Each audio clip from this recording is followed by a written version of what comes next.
আরশে আজিমের চারটা খুঁটি রয়েছে। এই চারটা খুঁটি বহন করার জন্য চারজন ফেরেশতাকে আল্লাহ দায়িত্ব দিয়ে রেখেছেন। এক একজন ফেরেশতা কত বড়,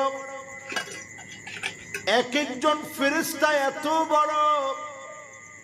ফেরেশতার নখের উপরে যদি সমুদ্র মহাসমুদ্রের পানিগুলা সব ঢেলে দেওয়া হয়, আঙ্গুল থেকে গড়ায় পড়বে না।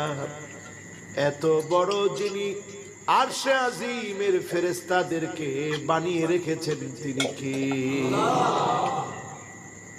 আরশে আজিমের ফেরেশতাদেরকে সৃষ্টি করেছেন এত বড় করে যে মালিক, তাহলে মালিক কত বড় একটু চিন্তা করেন। এক ফোঁটা পানি যদি আমার আঙ্গুলের উপরে দিই, এটা গড়ায় পড়বে না।